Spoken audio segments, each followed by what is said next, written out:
Hey guys, welcome to Tyranny. So Tyranny is a CRPG developed by Obsidian Entertainment, the same creators of Pillars of Eternity, which is a pretty good RPG, crowdfunded actually through Kickstarter. And now the guys at Obsidian and Paradox Interactive are releasing Tyranny. So the story behind this game, or the premise, is pretty interesting. The idea is that evil already won. There's only this tiny little part of the world that hasn't been conquered yet by Kyros the Overlord, right? And so yeah, let's jump right in. I played a little bit of the game just to get a feel for it, but let's start a new campaign. Normal, accept. By the way, the loading times here are pretty long, I would say. So let me tell you a little bit about the story of the game. Actually, you know what? I'm gonna let her tell you the story. For over 400 years, the armies of Kyros the Overlord have swept across the known world. All who stood against them fell before their might. Even the Archons, women and men of immense power, were forced to kneel, chained to the Overlord's will. Now Kyros' final conquest has come to our corner of the world, and two of the Overlord's armies compete for the honor of taking our lands. The elite disfavored, and the teeming horde of the Scarlet Chorus. The voices of Nerat, spymaster and Archon of secrets, guides the fierce and undisciplined masses of the Scarlet Chorus. With each battle, the Scarlet Chorus grows stronger, as the defeated are given a simple choice: serve or die. Graven Ash, Archon of War and the Overlord's most loyal general, leads the disfavored. Though small in number, Kyros' ironclad legion has never met true defeat in open battle. Watching over the two generals is Tunon, the Adjudicator, Archon of Justice, eldest of Kyros' minions. Tunon brings Kyros' laws to newly conquered lands, aided by the Fatebinders, judges and executioners of the Overlord's laws. You were among the youngest of the court of Fatebinders when Kyros' armies came to our lands. How could we have known that the fate of thousands would rest in your hands? Amazing. The lore behind this game is pretty interesting. You can go to their website and read. There's a bunch of short stories written by Paul Kirsch, the lead narrative designer of the game. I think he's the lead narrative designer or something like that. But he is, I mean, those stories are so well written.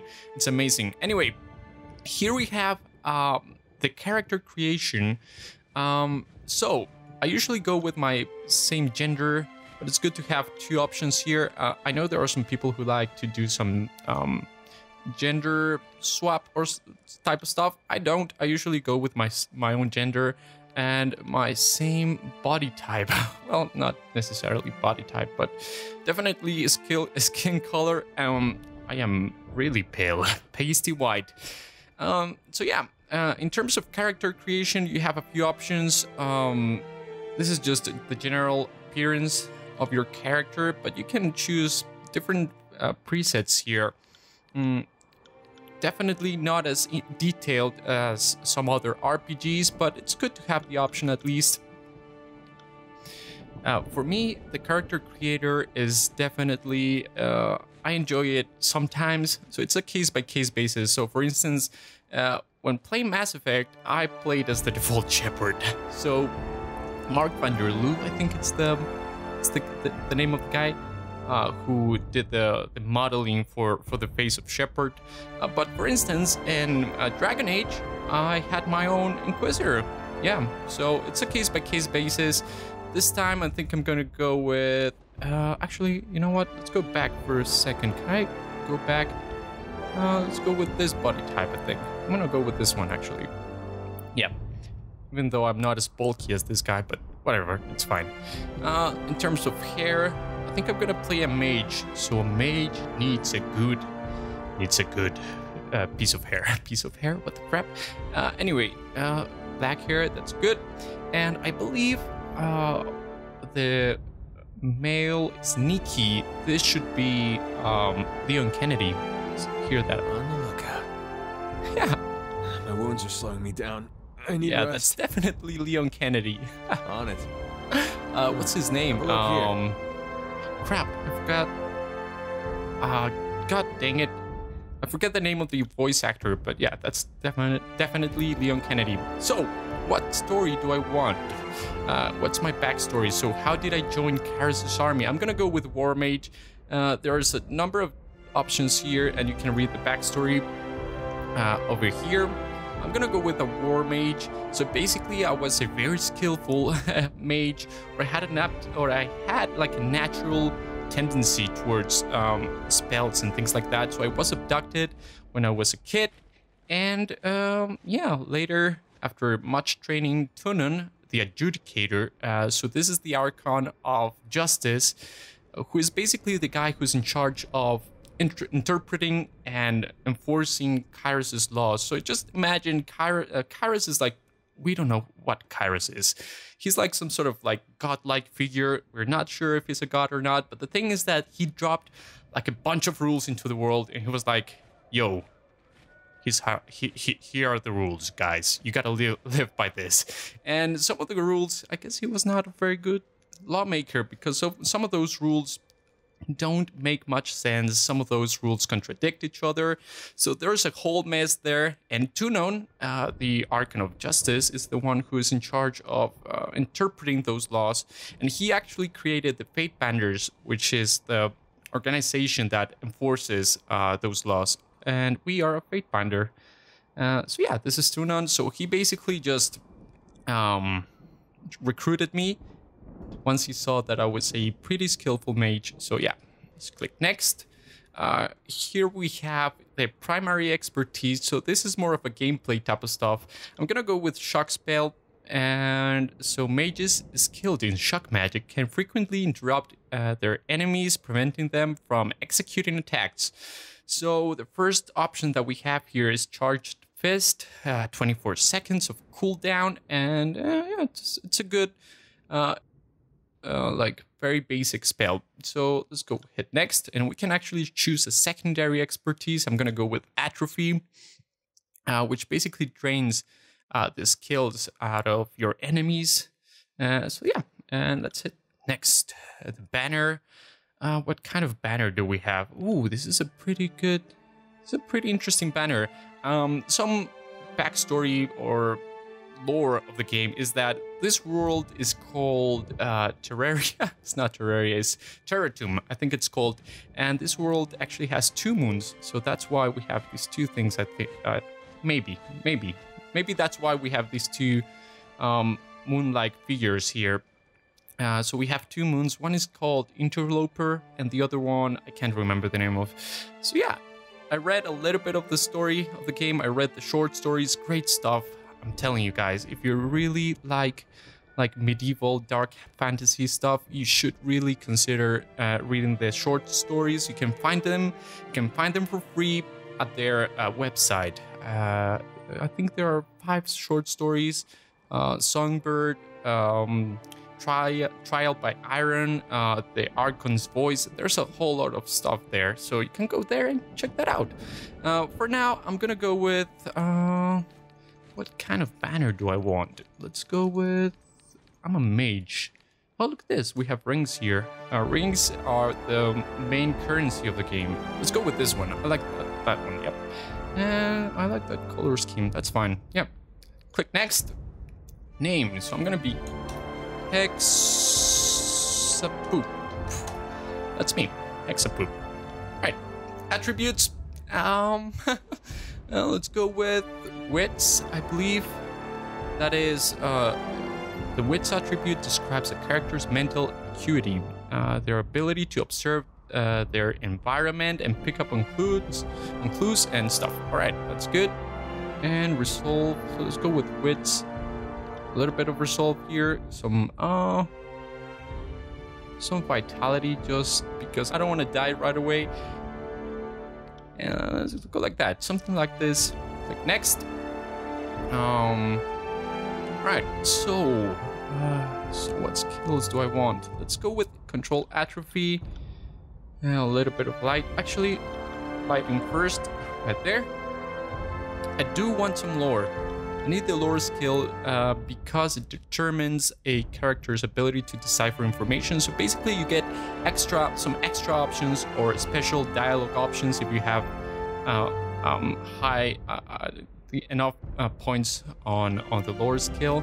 So that's what I'm gonna do. I'm gonna go with well, I don't think I need that much. Let's go with 40. Let's go with 44 for now. 45. Let's go with 45. 45 is fine. I'm gonna go with magic staff. I am a mage after all, so I need to have some pretty good skills with my staff. And let's go like this, I think. Yeah, that's good. That's good. Next.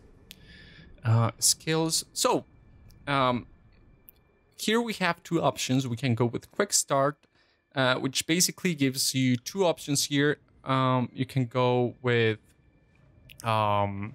basically you have different routes. You can support the disfavored or you can support the Scarlet Chorus. I'm gonna go with Conquest, which basically tells the story or allows you to choose the decisions that you made during the Conquest. So it's basically like Dragon Age Keep, if you guys remember that option from Dragon Age Inquisition. So basically it just allows you to make some decisions that shape the world of Terratus. Terratus is the name of the group? Yeah, I think that's the name. Anyway, let's click next. All the world has fallen to Kyros, and now the Overlord's eye is on the Tears, our home. The last corner of the world free of Kyros' reign. Two armies, the Disfavored and the Scarlet Chorus, march south from the Northern Empire, the last realm to fall to Kyros a century prior.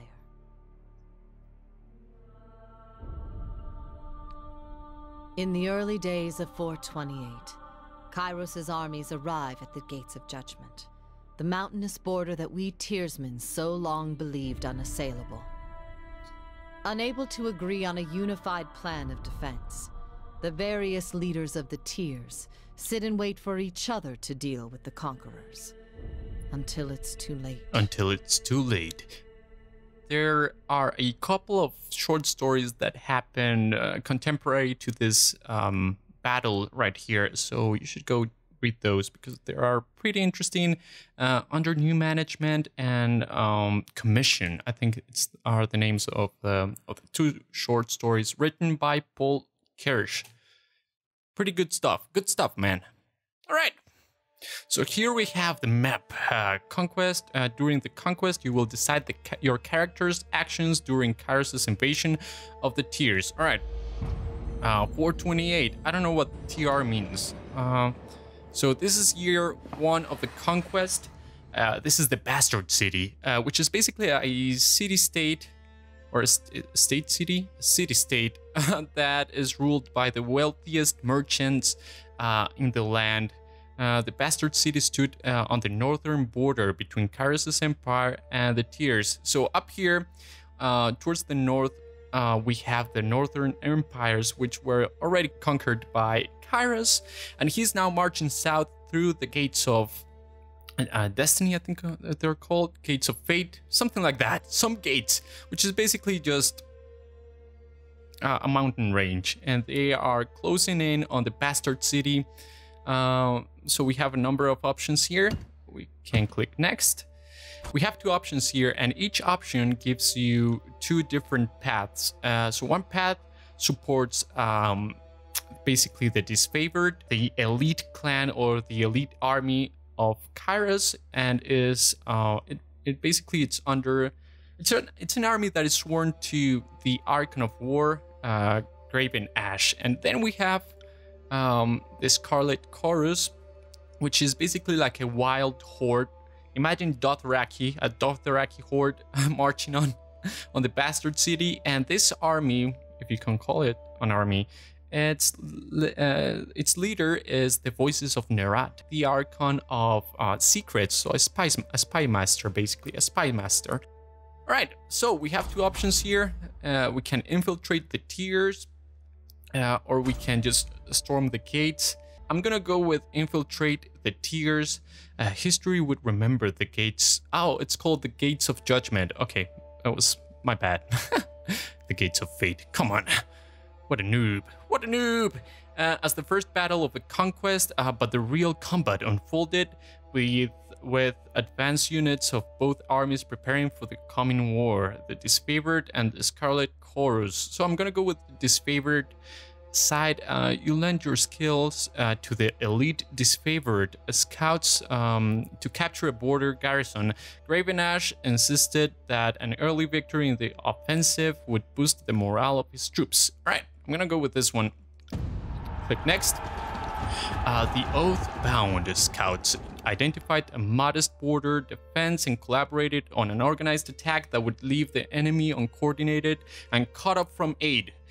You oversaw the preparations and offered your opinions on the strategy. So basically, I'm taking the Disfavored side. I'm taking their side, so that's good. That's good. Click next. Now we have two other options. Continuing the fire. So basically, we are trying to kill a school of mages, which is called the School of Wild and Wrath. We have two options here. We can either lure the mages into an ambush, or we can trick the guild elders to meet with the Voices of Nerat. Now, the Voices of Nerat, this guy is kind of weird. We don't know what Nerat is. It's like he's kind of a madman, really. Is not really a human.